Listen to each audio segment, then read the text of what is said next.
Salam Tuak Toraya, kembali lagi bersama kami podcast Tuak Toraya, dan saat ini kita kedatangan tamu spesial ini. Tamu spesial Bapak Dr. Salmon Pemantung. Beliau Salmon Pemantung PhD. Karena beliau baru-baru saja masih segar, PhD-nya masih segar dari Korea. Di episode apa Pak? Hoso de Hakyo. Saya tidak bisa berbicara. Oh, enggak tahu apakah itu universitas ada apa enggak, kan kita enggak tahu. Oke.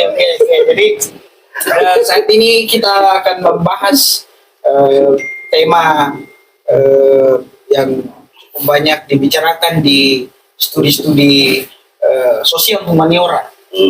Dan terlebih khusus pada saat ini kita kedatangan tamu yang punya disiplin ilmu di bidang biblis ya, biblika, khususnya di Perjanjian Baru ya Pak.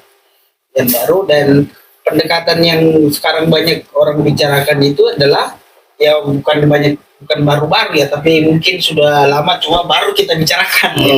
Baru kita bicarakan yaitu postkolonial. Kita tahu bahwa dari sejarahnya bagaimana postkolonial itu lahir misalnya dari tokoh-tokoh seperti Edward Said, Homi Bhabha dan beberapa lagi seperti Spivak. Kalau di teologi ini Subirta Raja. Nah itu yang menjadi menarik. Raja dan Katrin Keller. Katrin Keller. Nah itu yang menarik Pak, karena bagaimana studi postkolonial ini bisa menjadi salah satu pendekatan dalam melihat atau menafsir Alkitab. Karena pada awalnya memang kalau studi-studi postkolonial, menurut pembacaan saya juga itu mulai dari sastra budaya ya, dan sekarang berkembang bahkan sampai ke musik, sampai ke saat ini juga ke studi Alkitab, Biblis. Kira-kira gimana? Ya, oke. Ya, jadi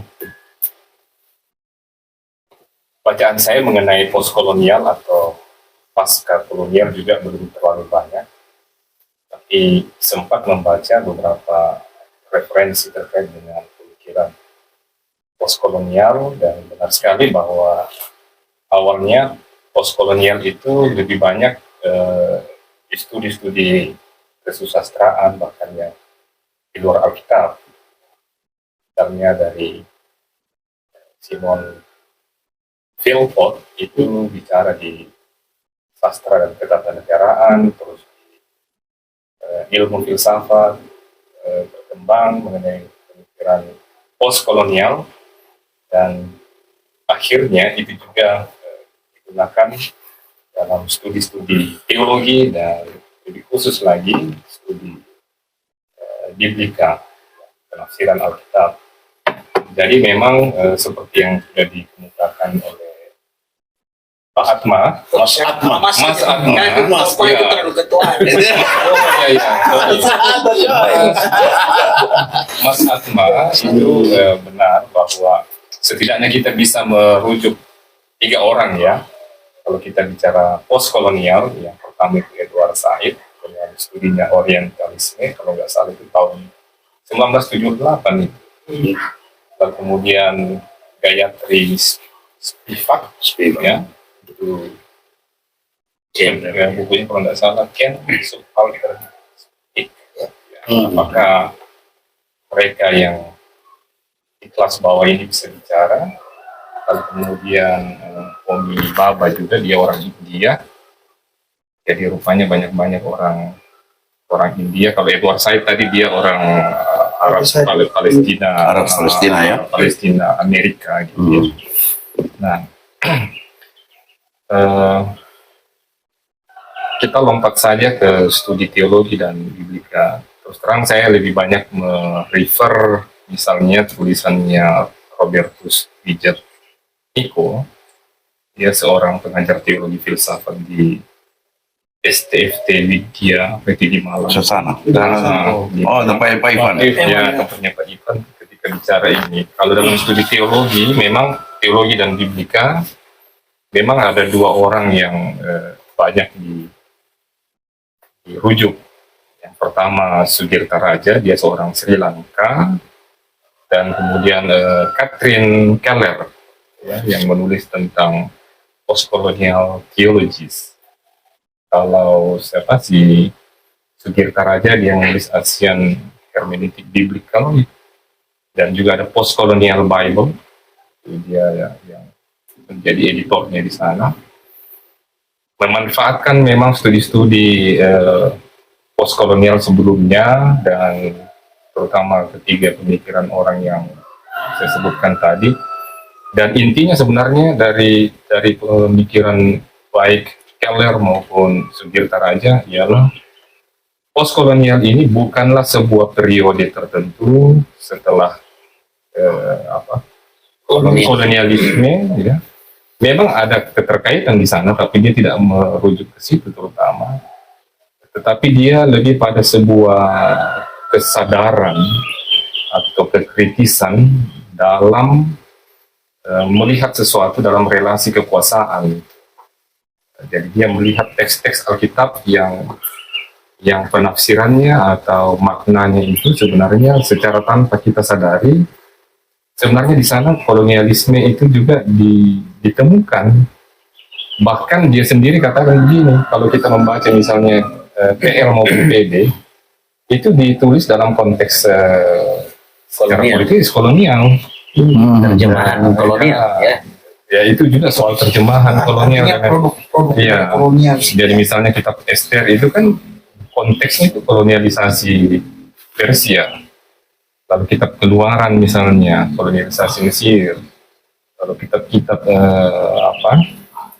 pasca pembuangan Babel itu kan melahirkan semua itu. Lalu pada masa Yesus dan kitab-kitab Perjanjian Baru dalam kolonialisasi Imperium Roma. Nah, yang saya mau tekankan tadi di soal cara membaca itu, jadi dia lihat bahwa kita harus selalu sadar, aware bahwa dalam menentukan makna tanpa kita sadari seolah-olah Barat atau Western ini kita anggap dialah sebagai penentu sebuah kebenaran, gitu.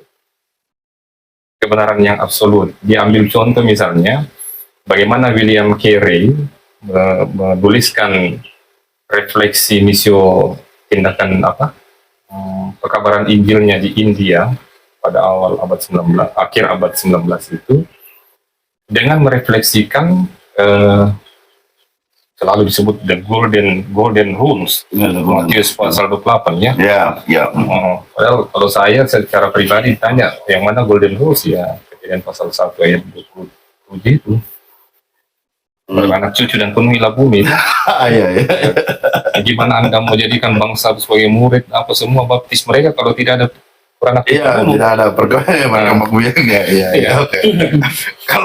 Kalau teks tertentu mengatakan kan kata amanat agung ya. atas diajukan pertanyaan katakanlah dalam kerangka postkolonial atau dalam kerangka kritisisme, yang mana sesungguhnya yang lebih agung, amanat di pasal 28, Matius pasal 28 itu atau hukum kasih begitu. Ya. Misalnya yang Matius pasal 22 ya. 22 37 sampai 39.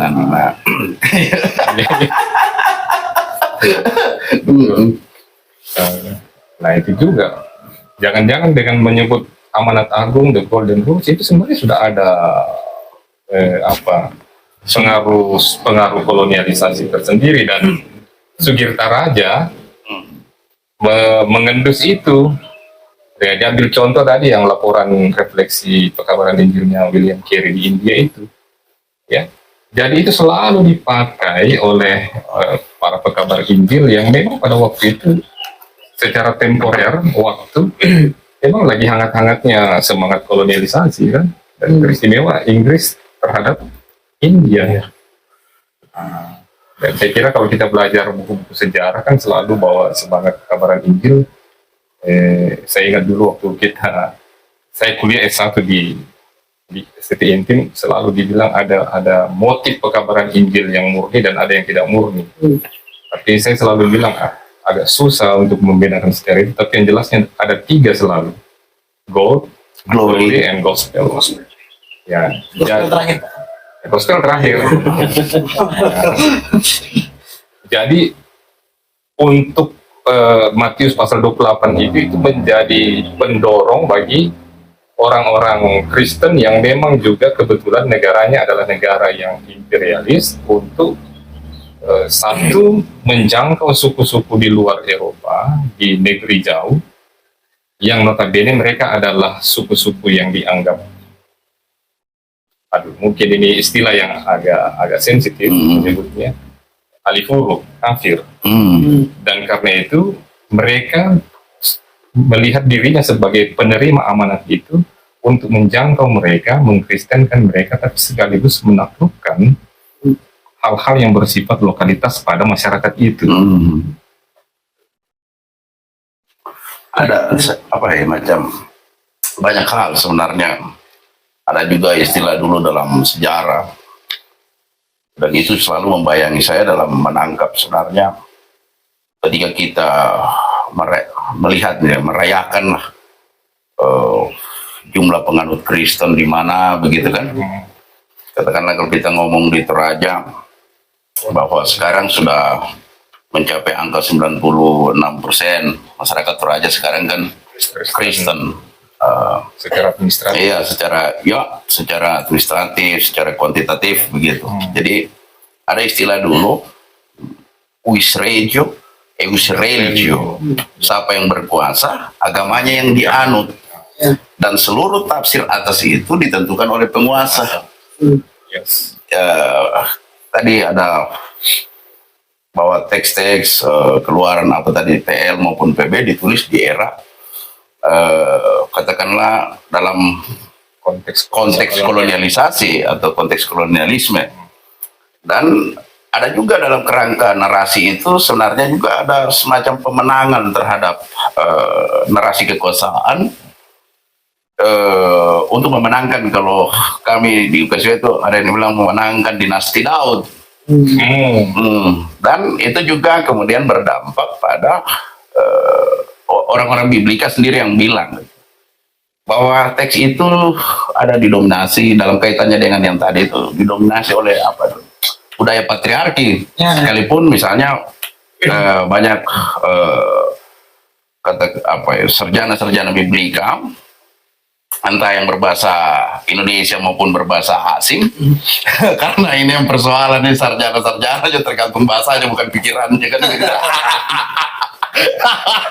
Tapi ya, mungkin karena pengaruh Heidegger bilang bahasa rumah ada jadi penting gitu bahasa untuk menyampaikan pikiran kan ide. Di situ saya lihat kan untuk misalnya di Matius pasal 1 itu Pak kan kalau kita lihat pengakuan Imam Rasuli kan jelas, kita tahu semua tanpa merujuk itu kan kita tahu yang lahir dari anak darah Maria. Tapi malah yang diurai adalah keturunan Yusuf, bukan Maria. Kan silsilah Yusuf yang diurai di Matius pasal 1. Semestinya dalam konteks diperanakan daripada Roh Kudus lahir dari anak darah Maria, semestinya yang diurai adalah keturunan garis Maria. Tapi kan sebenarnya untuk memenangkan dinasti Daud, maka diurai di situ apa kaitannya Yusuf dengan Daud untuk memastikan bahwa Kristus adalah keturunan raja. Untuk kemudian juga bisa diterima di kalangan masyarakat Yahudi yang notabene mungkin lebih akan menerima teks itu karena memang Matius ditulis untuk orang-orang Yahudi ya, Yahudi. Makanya saya melihat bahwa memang begitu banyak hal yang kita tidak sadari bahwa dalam teks Alkitab sendiri banyak intipan pengawasan, pengendalian, kontrol kekuasaan kalau tidak ditafsir dengan, kalau saya menyebutnya dengan kritisisme. Apakah postkolonial itu sama dengan kritisisme? Saya yakin begitu juga ya. Karena dia kan counter knowledge terhadap pengetahuan yang didistribusikan oleh kekuasaan. Jadi counter puntal itu bicara tentang tadi daya kritis, lalu kemudian cara membaca dan menafsir yang berbeda. Iya. Bahkan bahwa untuk menentukan sesuatu itu dalam tanda petik benar itu tidak didominasi oleh satu Ya. kelompok atau satu orang. Homogenisasi. Ya, di mana biasanya kebenaran selalu ditentukan oleh mereka yang memiliki kuasa biasanya ya. Dan karena itu memang postkolonial itu di situ. Jadi ada juga orang yang berpikir bahwa dia metode atau pendekatan. Kalau Keller bersama Sudirta Raja, dia tidak mengatakan itu metode, tapi itu lebih pada sebuah kesadaran kritis. Perspektivisme ya. Iya. Kalau Taylor Prinsip ya. Iya, kalau apa itu sebenarnya kan lahirnya teologi kontekstual kan, kontekstual, Ya, teori kontekstual. kebebasan, feminisme. feminisme itu kan Ya. Bahkan dia sebutkan bahwa kritik itu bukan hanya kritik terhadap yang di luar dirinya, tapi dia mengkritik juga, atau kritik. iya atau kritik. Ya, jadi misalnya kan begini, banyak orang yang kemudian berpikir bahwa ini semacam ada dua posisi, sini kolonial, sini postkolonial. Lalu kemudian ini bergerak ke arah sini. Nah, ada bahaya. Jangan sampai yang di sini itu menentukan bahwa inilah sebagai penentu kebenaran, meninggalkan yang tadinya yang kolonial western itu. Nah, supaya tidak terjadi atau tidak jatuh pada polarisasi yang demikian, maka dia harus bisa mengkritisi dirinya sendiri.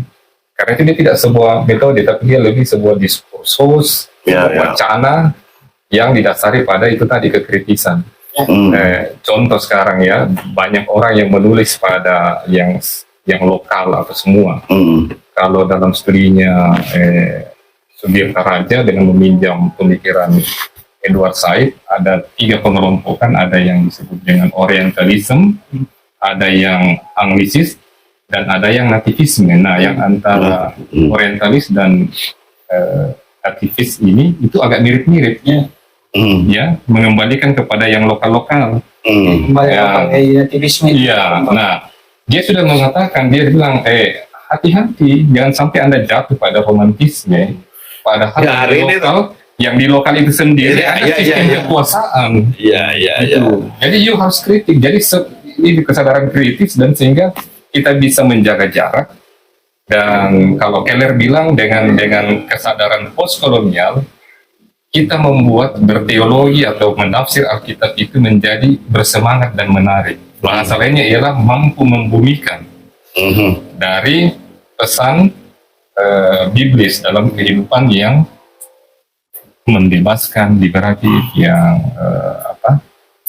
humanis, yang emansipatoris dan lain sebagainya. Gitu. Nah, tapi begini, artinya postkolonial mau katakanlah yang berteologi, menafsir itu mau melakukan kritik terhadap tafsir yang satu arah gitu ya. Satu arah. Misalnya kita kan masih sering itu yang pakai metode Langham gitu kan. Itu eksegetik tunggal.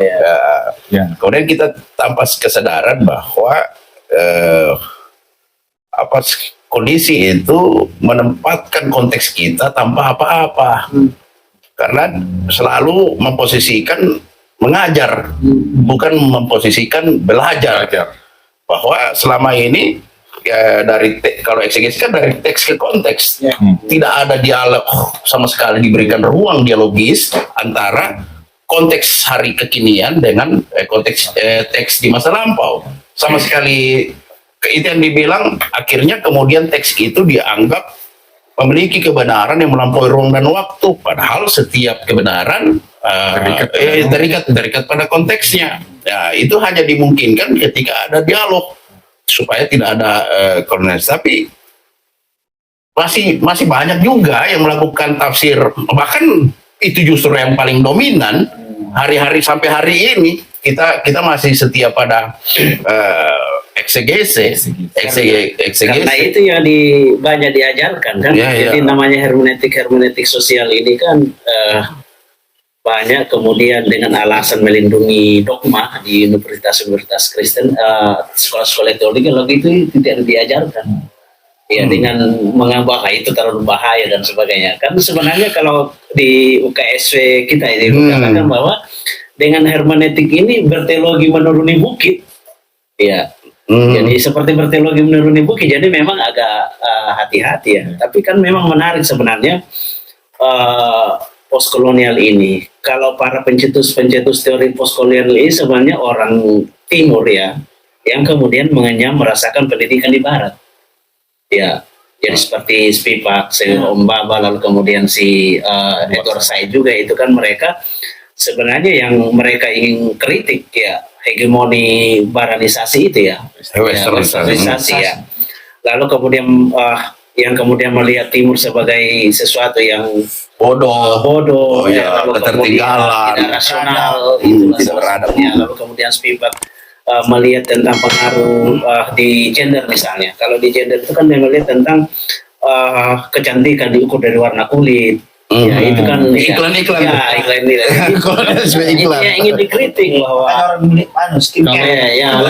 kalau kita punya kesadaran postkolonial, maka kita kan terganggu. Iya, karena realitas sosial kita kan ternyata sangat heterogen. Dan itu kan sangat ini ya, ketika zaman itu mungkin sekarang setelah mengerti itu kan sekarang sudah mimikri ya. Tapi sebenarnya dulu itu kan memang dalam pengamatannya Spivak bahwa orang melakukan itu karena kepingin Barat, karena bahasa-bahasa itu bahwa cantik itu harus putih sampai rambut juga dipirang ya, kemudian pancung di semua sebagainya kayak gitu. Jadi itu yang menarik. Nah, kalau kita di dalam Alkitab kita menafsir ya, kalau di orang sosial atau di sejarah itu kan ada ungkapan mengatakan begini, the winner is make history, the winner is writing history. Ya, jadi pemenang itulah yang menulis sejarah. Dan tidak mungkin seorang pemenang itu lalu kemudian menceritakan keburukan-keburukannya. Maka kecenderungan dia akan menambah-nambahi sesuatu yang tidak seharusnya begitu, tapi kemudian dia ceritakan wow gitu untuk melihatkan dominasi dia. Dan kita tahulah kalau misalnya dalam konteks termasuk juga dalam pengetahuan sebenarnya ya, kenapa kemudian di salah satu kritik terhadap kerja misalnya, yang kemudian sekarang di gereja juga kadang-kadang itu masih ada dikotomi antara misalnya ke entrepreneur, pengusaha dan sebagainya. Kenapa? Karena dari dulu memang itu dianggap sebagai pekerjaan budak, pekerjaan buruh. Jadi mereka yang pintar ya melakukan pekerjaan-pekerjaan pengajar, pengetahuan dan sebagainya, dan itu yang dianggap sebagai sesuatu yang lebih mulia, yang mengajar orang ya, para pendeta-pendeta itu, para yang pakai jas, yang pakai jas dan sebagainya. Ya itu dalam orang membanggakan katanya orang kemudian baca khotbah yang saya dengar gitu. Untunglah ada, jadi dia menyamakan Injil itu dengan cara penampilan ini. Misalnya orang Toraja dulu kan katanya dasinya di bawah. Iya. Nah, setelah masuk Injil, dasinya pindah ke atas. Dasinya pindah ke atas. Jadi Injil itu ya sebenarnya mereka nggak nyadar bahwa itu Barat. Nah, tapi saya sendiri bersikap kritis sebenarnya juga terhadap polarisasi kayak begitu. Karena identiknya postkolonial dengan dikotomi. Iya. Dengan oposisi biner. Nah, selalu ketika itu kita memang di sana kan betul-betul kita mengedepankan hermeneutic of suspicion itu, hermeneutik kecurigaan. Iya. Kita selalu mencurigai orang lain. Ya jangan-jangan ini kolonial kan begitu. Iya. Nah, cuman yang penting bagi studi-studi postkolonial itu ya sejauh ini menurut saya ya kritisisme, anti terhadap metanarasi, kalau bahasanya Lyotard sebagai kritik terhadap metanarasi atau narasi-narasi agung yang selama ini agung. Tadi kenapa dia ada narasi agung tadi ya karena rupanya dia makanya sejarah itu tidak netral, tidak ada teologi yang netral, ada ideologi yang netral ketika dia sudah melibatkan interpretasi. Makanya yang dibilang sejarah ditulis oleh para pemenang itu sekarang bangkit dalam sebagai pengaruh dari studi-studi postkolonial, muncullah perspektif korban, perspektif sejarah tapi yang ditulis oleh korban. Misalnya salah satunya adalah sebenarnya buku yang itu dia mungkin kita agak sedikit bisa singgung ke sana. Pramudia Anantatur itu kan sebenarnya perspektif korban yang dia ini kan, dan dia ditulis dalam bahasa Indonesia, tapi karena kualitasnya dunia maka dia diterjemahkan ke dalam berbagai macam bahasa internasional. Di Indonesia sendiri zamannya nggak dia kan sebenarnya begitu, kualitas bukan di mana dia diterbitkan kan, jurnal Scopus kah atau apakah yang biasa itu malah lebih banyak skandal apa ya, skandal sokal gitu. Skandal sokal ya. Banyak hoax di sana ya toh. Orang yang tidak pakar di bidang itu coba-coba main-main di wilayah orang, di lahan orang tanpa sikap rendah hati atau tahu diri. Nah itu yang saya sebagai contoh saja bahwa sekarang ya katakanlah yang sempat saya dengar juga dalam podcastnya, ya bisa dirujuk dong podcast ya, bukan hanya referensi buku ya, podcast dirujuk karena yang bicara pakar ini. Ya, Franz Magnus ketika diwawancarai oleh Habib siapa yang selagi populer sekarang, Habib siapa lagi itu? Habib Jafar itu kalau saya nggak salah dia ketemu katanya dengan di sebuah bandara di Jerman, dia ketemu dengan Habermas. Nah lantas dalam diskusi ya ketemu begitu, Franz Magnus menyapa, lantas dia bilang dia seorang katakanlah yang konsen pada studi Mars.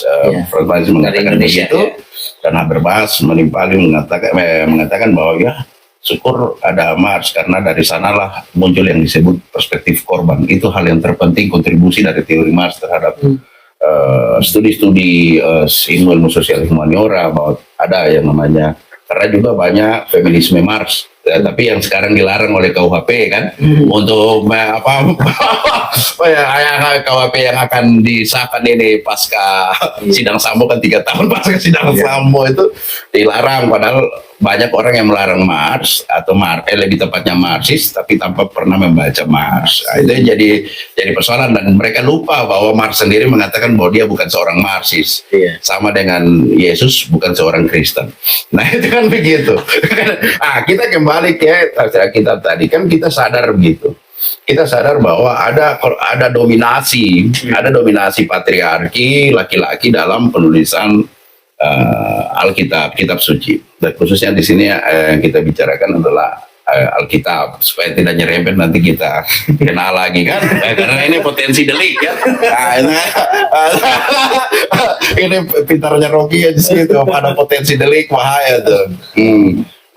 Kan kita tahu bahwa karena pengaruh itu maka juga sempat disinggung bahwa misalnya kritik dari ya orang menyebutnya feminisme radikal. Tapi kan dia bilang karena dominasi oleh patriarki maka Allah saja disebut Bapa. Ya kan paling sering itu God is He.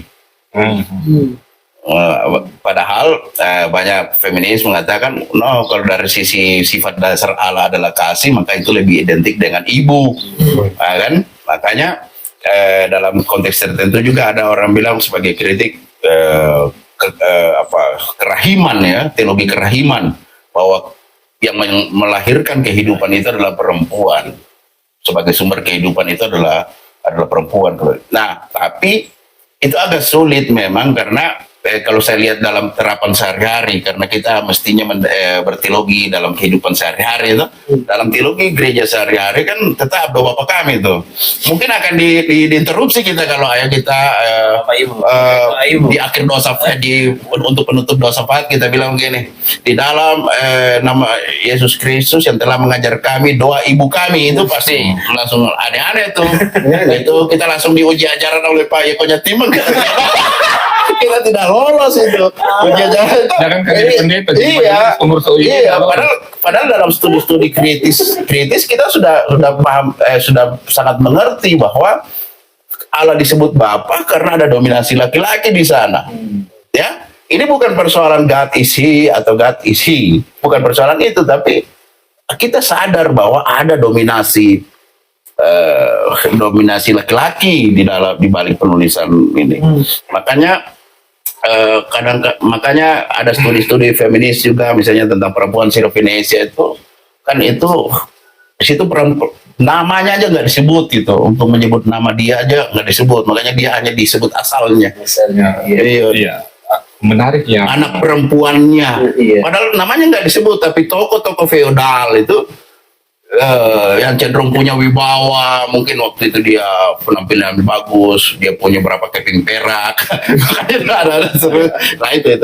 yang menyambung itu. Jadi misalnya penafsiran feminis, teologi feminis, ekofeminis dan lain sebagainya sebagai sebuah pendekatan atau metode berteologi dan menafsirkan Alkitab, itu sebenarnya karena dia dirangsang oleh pemikiran postkolonial, Iya, kesadaran untuk kritis dan untuk bersuara dari perspektif korban, ya, karena ingin membebaskan gitu, dari dominasi.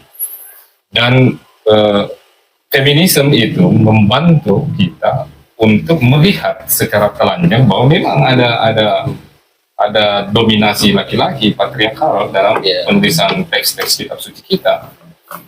Tetapi kan berjalannya waktu ke sini, mereka lupa untuk otokritik.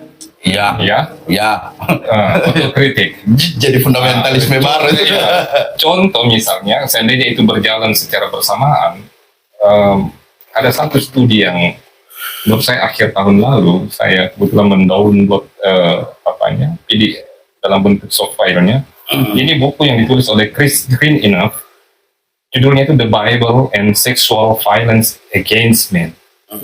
Dia bilang begini, oke, jujur bahwa Alkitab itu ditulis dalam budaya patriarkat yang kental. Ya.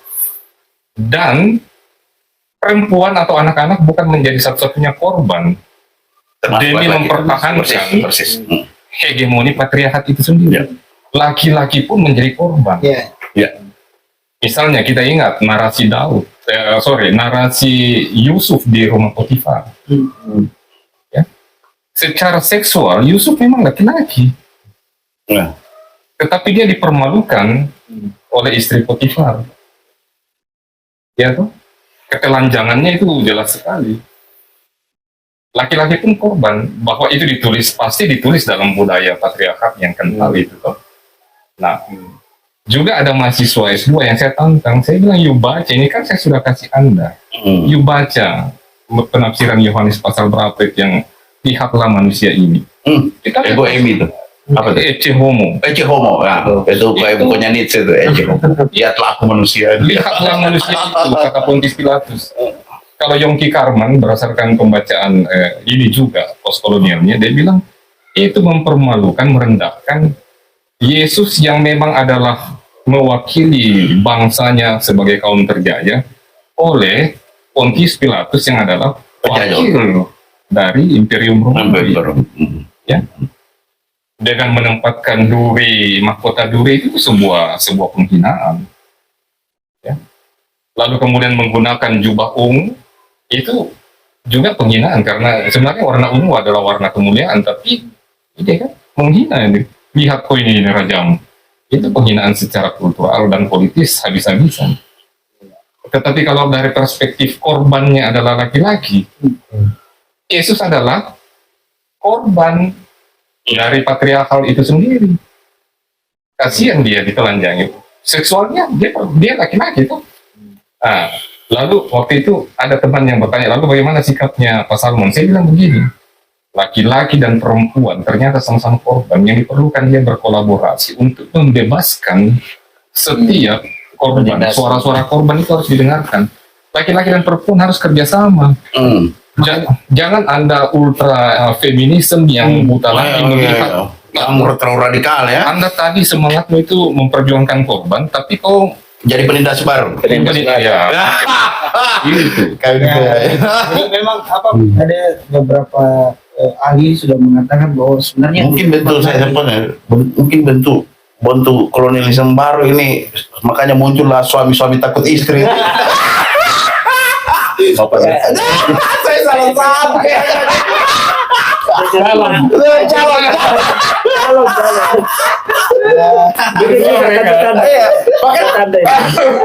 Bahkan sempat jadi satu apa itu kalau bilang kalau satu acara di TV itu sketsa dalam bentuk sketsa itu apa Iya, komedi itu. Iya, suami-suami. Baju-baju juga. Istri, apa suami-suami takut istri gitu. Lanjut Atmo. Sorry. Saya mau mengingatkan bahwa kita jangan sampai jadi korban ini. Ya, itu ya menarik sih dalam konteks ini terkait dengan feminis postkolonial dan beberapa ini sudah mengatakan bahwa mereka sudah tidak lagi bicara hanya tentang perempuan, tapi lebih spesifik mereka bicara tentang gender. Karena tadi ada yang disebut ya ada maskulinitas juga di dalamnya, ada feminitas juga di dalamnya. Dan beberapa tokoh seperti itu sudah membicarakan. Tapi mereka masih pakai feminis postkolonial seperti Musa Wedub gitu, dari Afrika yang nulis tentang bagaimana tafsir postkolonial feminis. Kwok Wilan dari Asia. Discovery Bible in the non-biblical world. Ya, dia bicara tentang imajinasi postkolonial itu. Kok bisa ini nggak tuliskan halamannya gitu kayak kutipan Scopus gitu kan? Saya bisa menyebutkan di halaman 7 Romawi. Itu gitu yang keren ya. Kita saya senang pergaulan Bapak ini. Kita nggak perlu ini kan perlu semacam Supaya nanti podcast ini dirujuk. dirujuk. Kan penulis Scopus juga ya. Kayak Isaac Plato itu kan sudah mempromosikan teologi tanpa tinta gitu. Baru dia pakai tinta. Tapi ada inspirasi di sana bahwa kita mestinya ya mengembangkan kan dominasi tulisan atas lisan untuk dalam kerangka postkolonial kan. Makanya kemarin saya khotbah kenaikan gitu.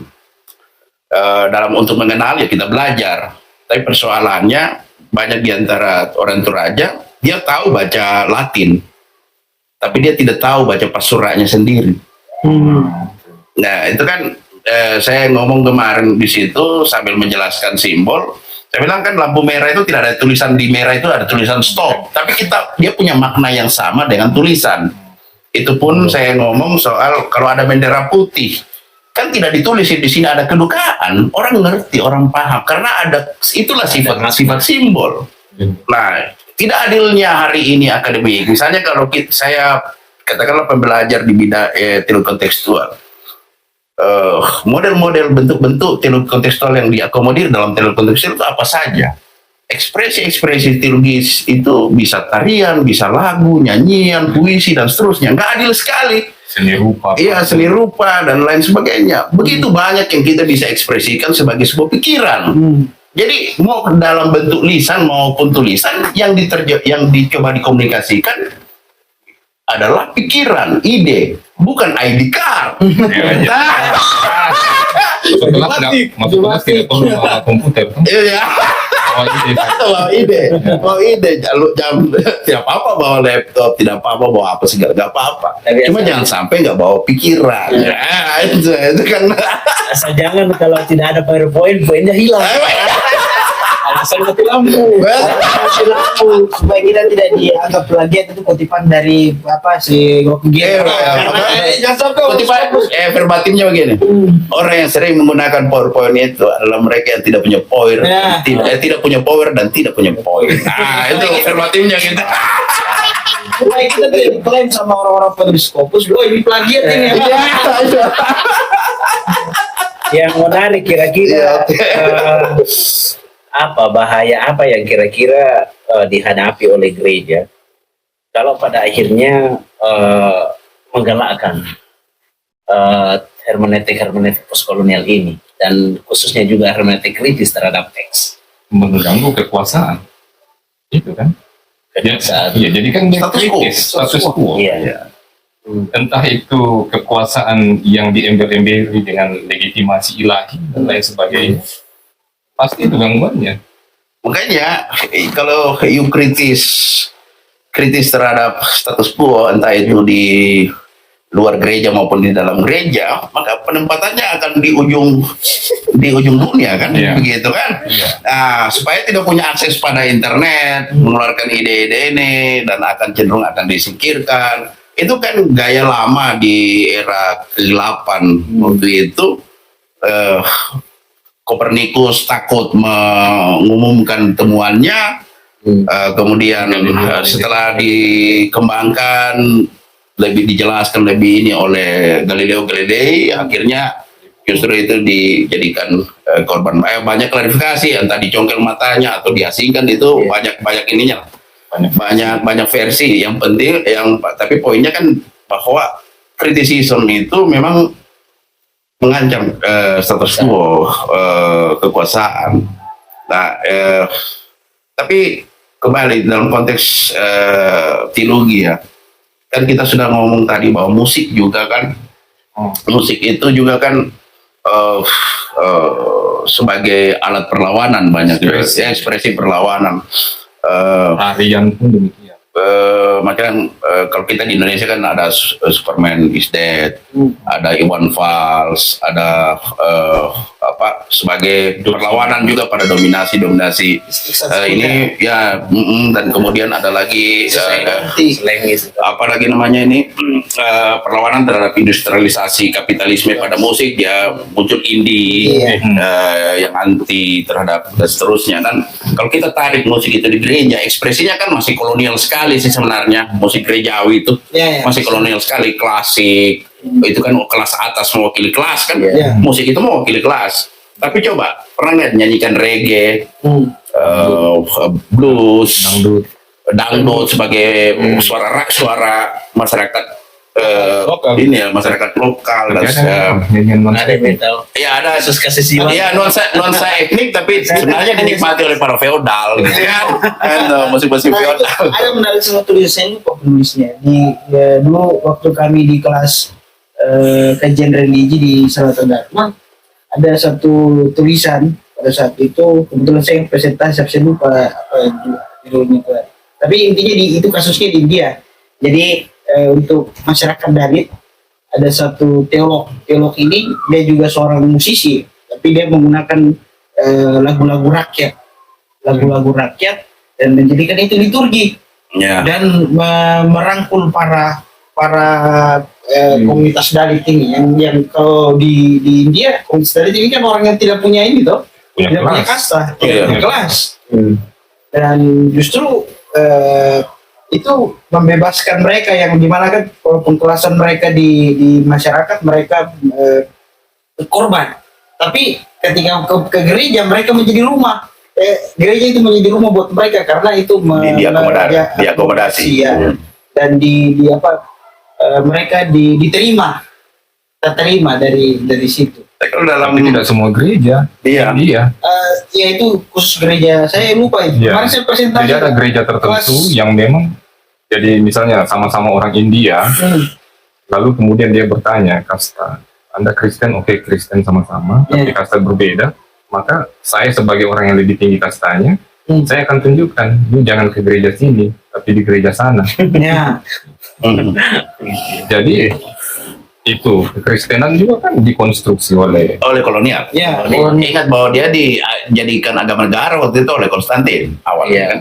Dan produk-produk itu jarang dijadikan semacam titik sasar untuk kita melakukan semacam refleksi kritis atasnya itu. Nah kayaknya Mas Evan nih kan dia mengembangkan etnik tradisional toh untuk berkontribusi pada musik gereja. Oke, kita terima bahwa sekarang ada nyanyian jemaat nuansa etnik, ada apa itu kalau di gereja Toraja ada dia punya buku khusus memang kidung. Iya. Iya, dengan apa lagi ada JNE. Kirim jemaat tapi diterjemahkan ke setelah itu. Iya. Kemudian Pak Pudian, Nanian Masalo, Iya, tapi artinya persoalan yang paling penting bukan apa genrenya, tapi sejauh mana dia tulus kan itu prinsipnya mau doa yang tersusun kalimatnya atau apa kan sebenarnya kita harus mesti mampu kembali ke inti dari doa itu sebagai ungkapan syukur.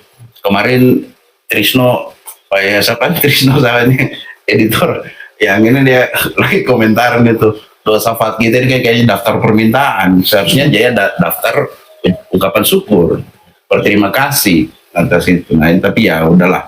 Nah kembali ke musik tadi itu sebagai ini, gimana itu sekarang dinamikanya? Kalau musik gereja di tempatnya Tempatnya Mas Evan ini dominan mana nih? Paduan Sara itu kan elitis kan? Iya. Lagi oh. Sampai kapan? Ya sebenarnya itu sudah disinggung tadi sama Pak Salmon mengenai kebenaran absolut tadi, karena memang itu terbawa juga di sekolah-sekolah musik, dan memang bahkan atributnya pun juga ikut-ikutan. Termasuk harus ketika menyanyikan lagu ini ya harus kamu pakai jas dan Resital ya. saya panitia. Tapi memang ya ada hal-hal yang memang gimana ya, memang benar tadi dibilang, karena kan memang ini kan seni kan, jadi kalau memang dipatok dengan harus ada yang absolut begitu ya kayak gimana gitu. Iya, sebenarnya Seni lagi. iya, seniman kan tempat, kalau bilangnya kayak seperti di podcast sebelumnya kan sampaikan bahwa kesenian ini alat perlawanan paling efektif selain kampus. Tapi kampus kita kan juga, kampus-kampus hari ini kan sudah diredam oleh industrialisasi juga, oleh kapitalisme yang betul-betul kita habis. Nah, kita harus ikut selera.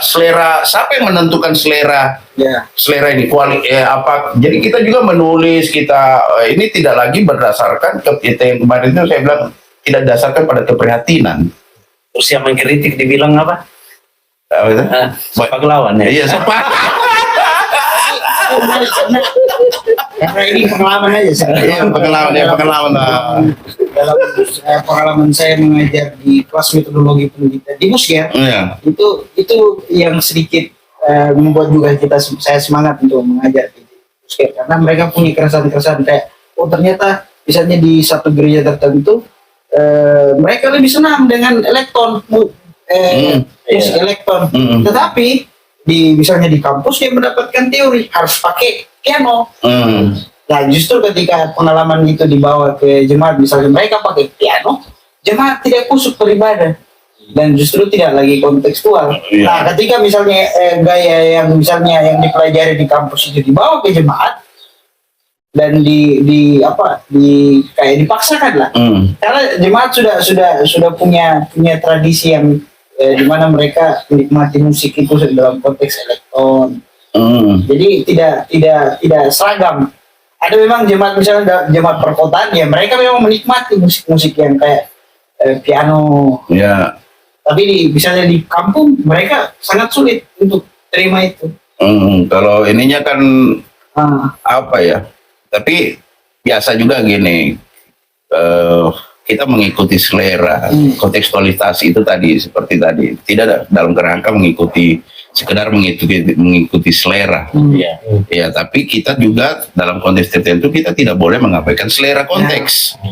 Bahwa kita memperkenalkan piano kepada mereka, ya, tapi kita kemudian tidak mengambil sepenuhnya apa yang mereka yang menjadi selera mereka. Ada harus ada semacam negosiasi, ada kombinasi dan seterusnya. Cuman begitu. Kalau kita memang membiasakan diri dalam kerangka berpikir kritis di kampus, akomodatif tapi juga kritis, itulah yang kita akan yang dialogis kan. Tapi kecenderungan hari-hari ini dalam konteks pendidikan, kenapa ada keresahan misalnya ini contoh ini saja, kenapa harus ada kurikulum merdeka? Berarti ada konteks kolonialisasi sebelumnya, di mana dunia pendidikan kita memang dipenuhi oleh feodalisme. Kurikulum dan kampus. Kurikulum dan kampus merdeka, kurikulum merdeka. Tapi dosen malah jadi Tidak merdeka. tidak merdeka gitu. Mereka karena ada Scopus. Baru tambah lagi peraturan Menpan RB.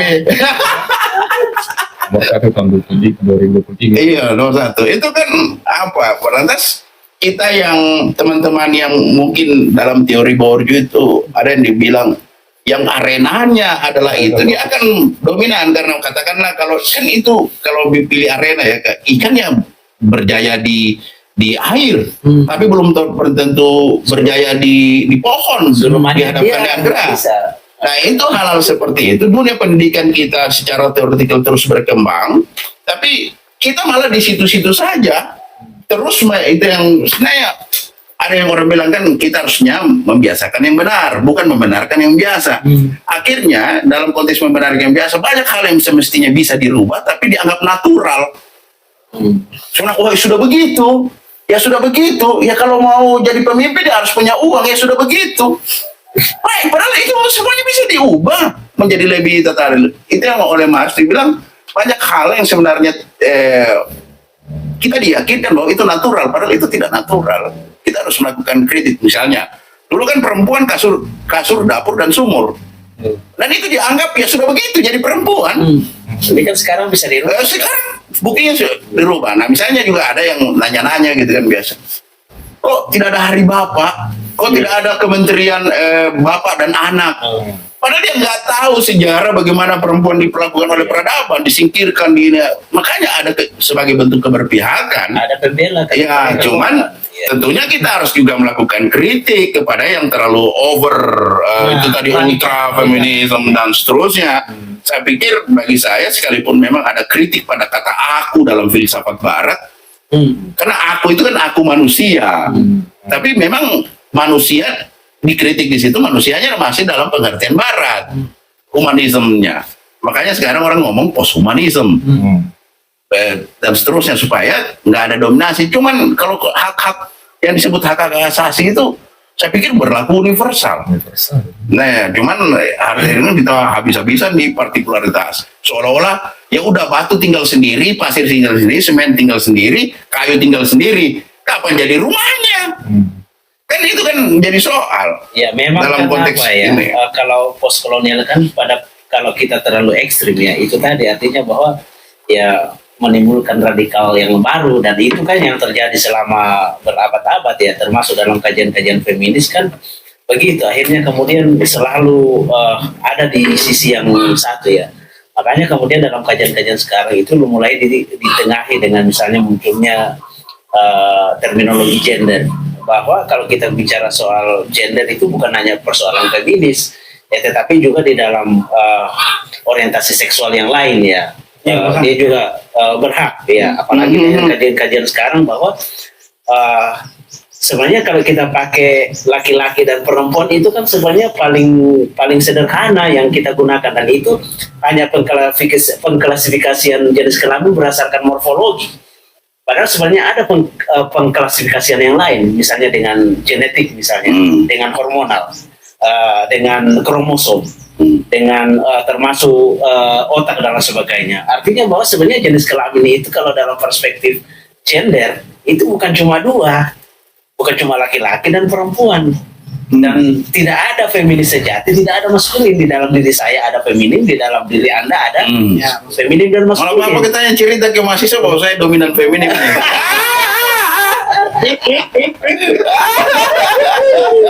Karena yang dianggap dominan feminin itu kan yang selalu yang panjang rambut kan.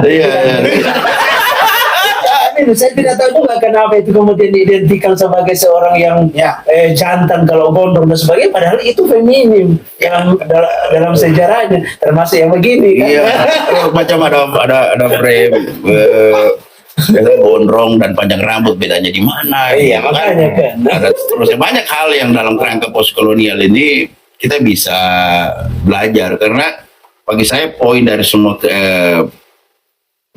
teori-teori atau perspektif atau paradigma kayak begini adalah mengingatkan kita kembali bahwa tidak ada yang benar-benar, kita konsisten bahwa tidak ada yang sempurna, belum ada yang selesai, bahwa tidak ada Injil yang telanjang, tidak ada, karena tiada ideologi yang kemudian akhirnya muncul juga kritik ideologi karena biasa dijadikan alat hegemoni. Indonesia belajar dari era Soeharto di mana Pancasila jadi hegemoni. Kalau dalam kitab suci sendiri hukum Taurat jadi hegemoni. Orang-orang yang tidak bisa membayar perpuluhan dan seterusnya dalam tafsir tertentu dianggap the lost Judaism. Sedangkan yang mereka membayar persembahan dan lain sebagainya, mereka dianggap the true Judaism. Nah, ini kan soal. Makanya kenapa tidak heran kenapa Yesus memuji persembahan janda miskin. Karena dia memberikan keseluruhan dari apa yang dia punya.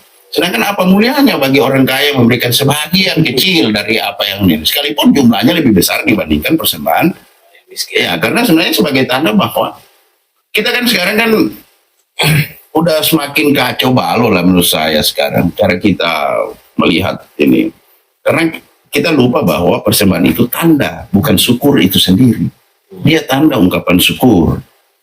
Makanya yang Bapak persoalkan lagi itu yang heart itu kan, Tuhan melihat hati, melihat ketulusan itu.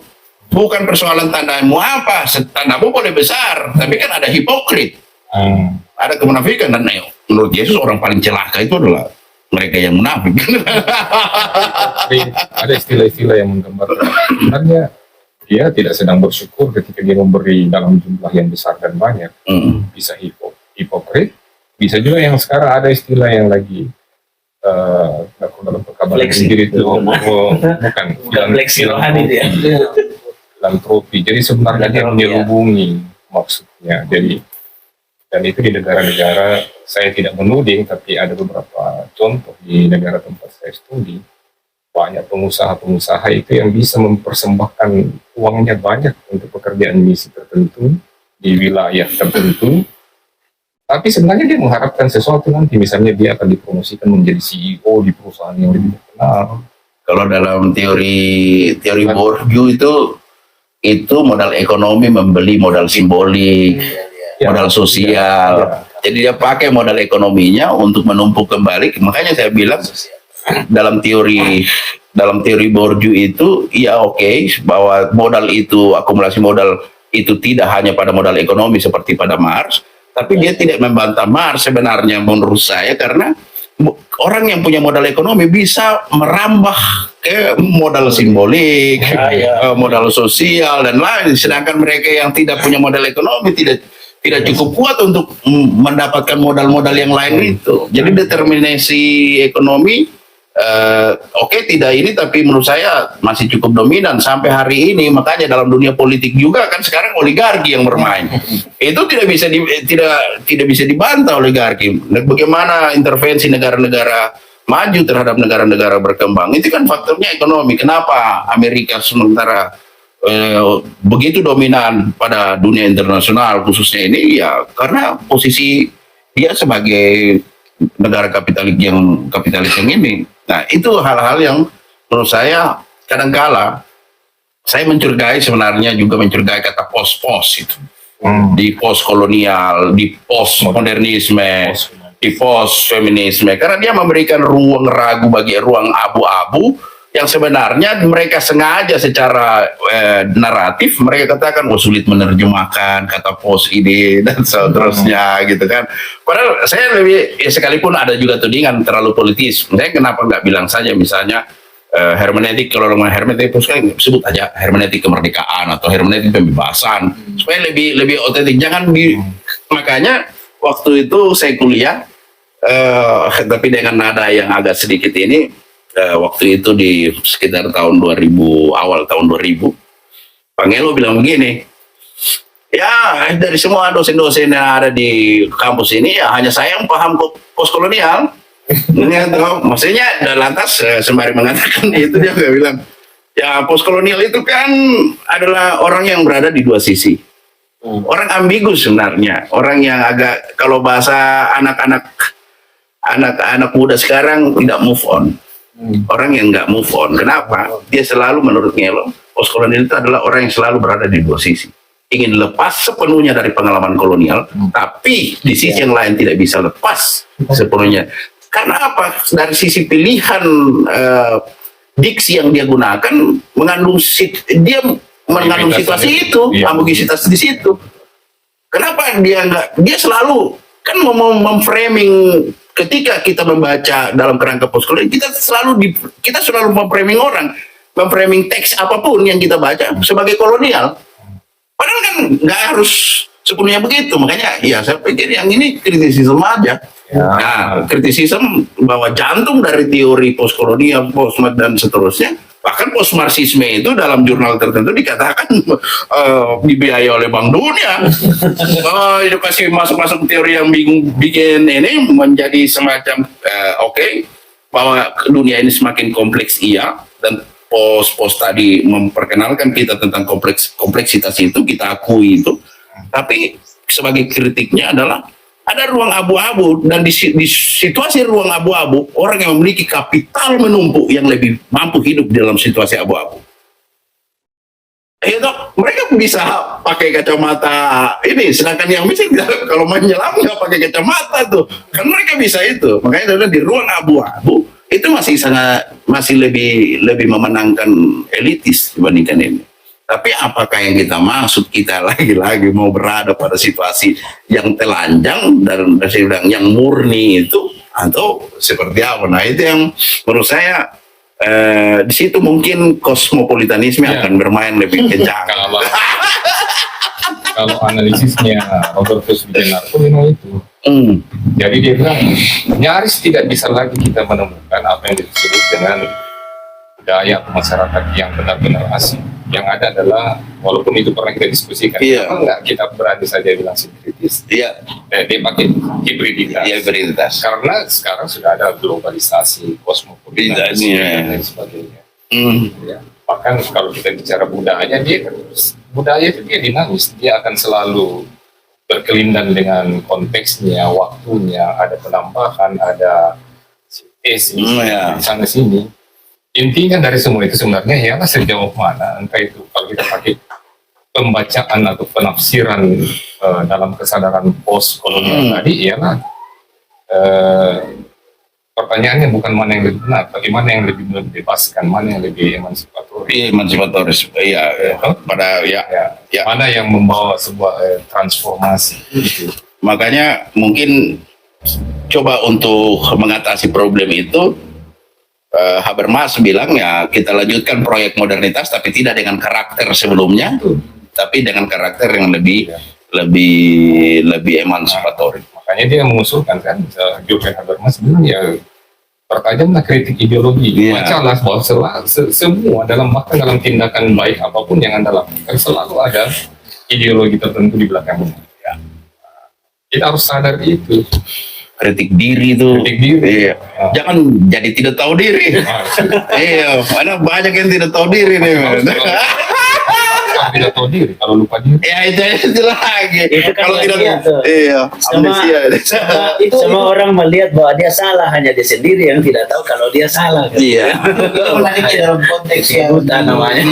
di tempat kami di kajian budaya cultural studies itu diajarkan bahwa ada yang disebut dengan self reflexivity. Jadi kita melakukan penelitian itu perlu ada kembali kepada diri kita sendiri. Kita ada yang ini, ada yang tegur oh salah sedikit, kembali lagi.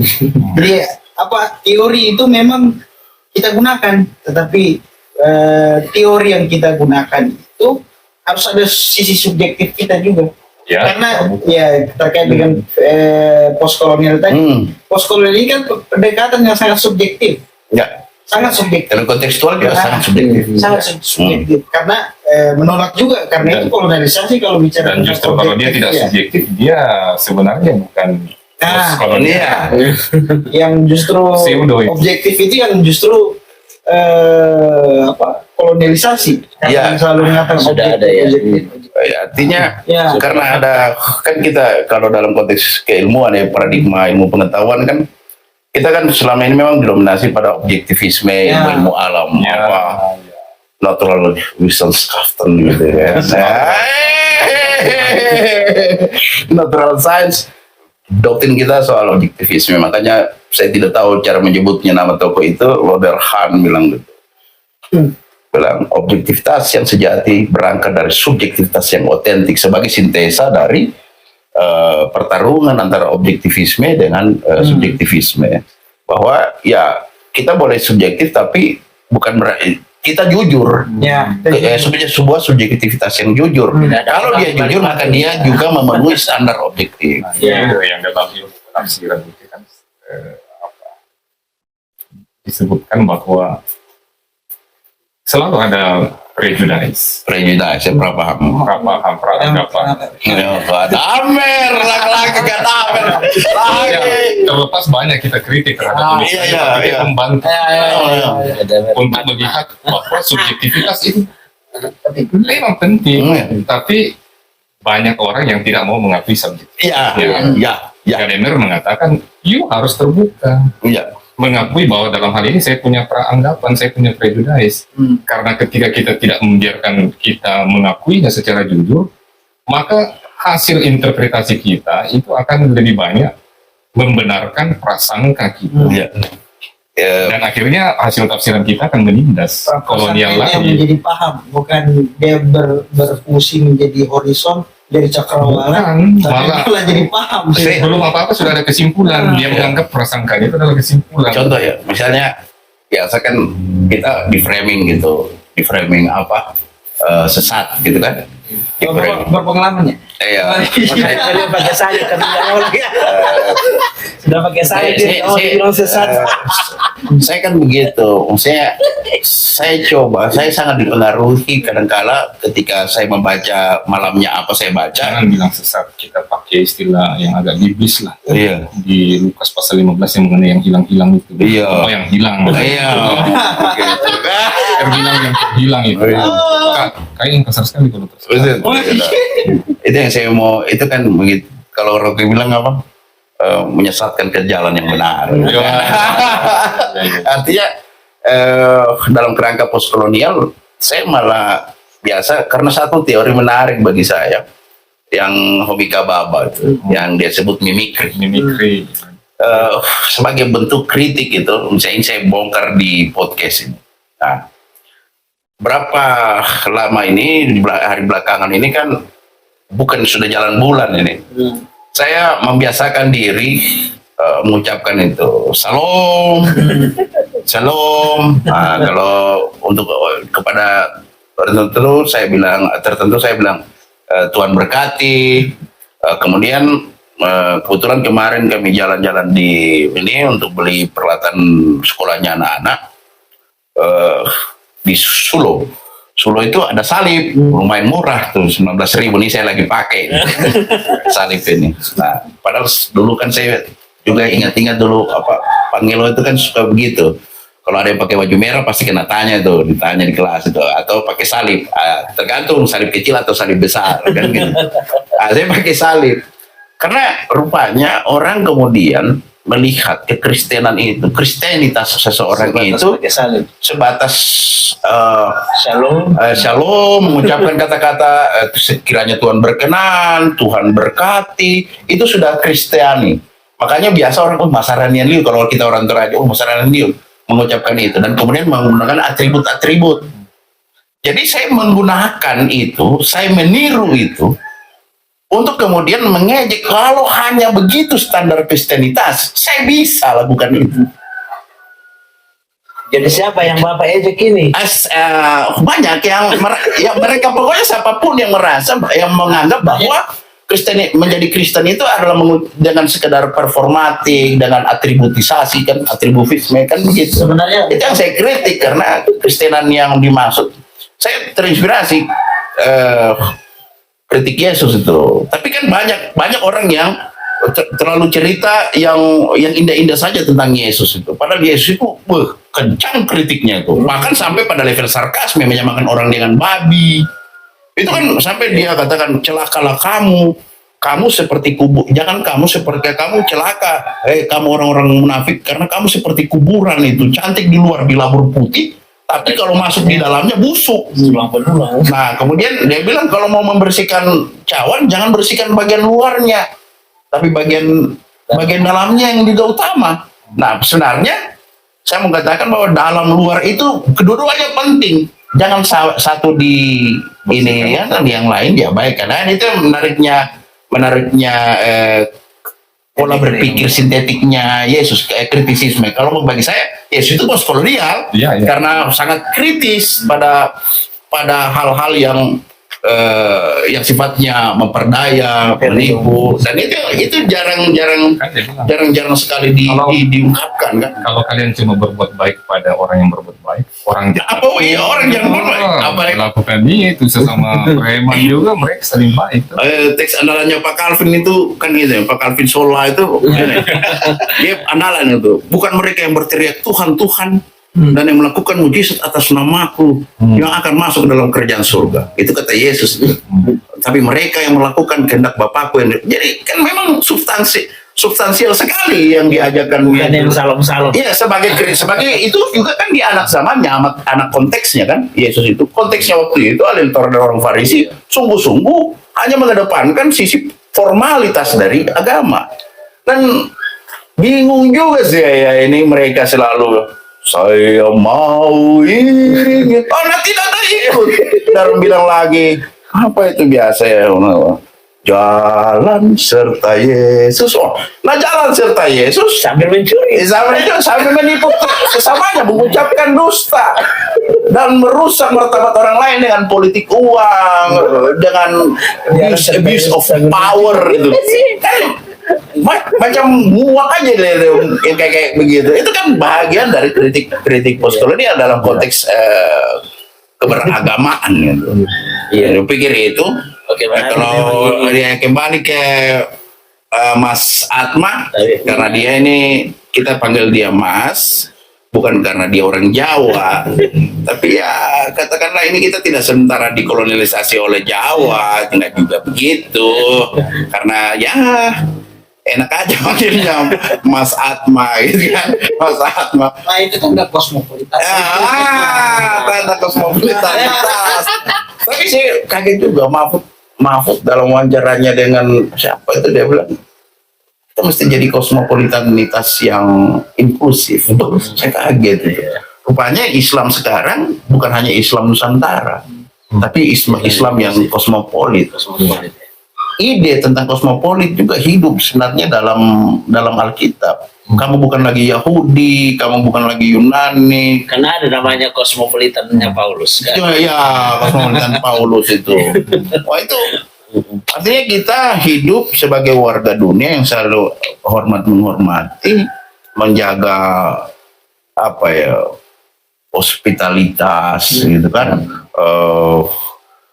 Tapi ya kalau kata dosen saya itu dia bilang gini, pada dasarnya karena mungkin dia mengikuti Thomas Hobbes bahwa pada dasarnya manusia itu egoistik, makanya kritisisme itu tidak boleh mati, entah dalam postkolonial maupun dalam apapun. Kosmopolitanitas juga perlu kita baca secara ini supaya kita jangan jadi ideologi. Termasuk relasi antara suami dan istri. Iya.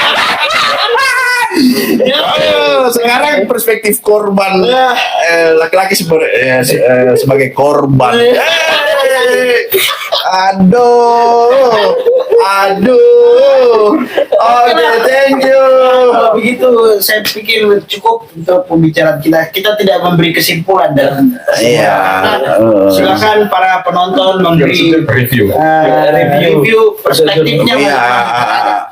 apa yang telah kami Ya, tidak ada aturan formal untuk penulisan pengantar, introduction. Tidak ada thesis statement. Iya.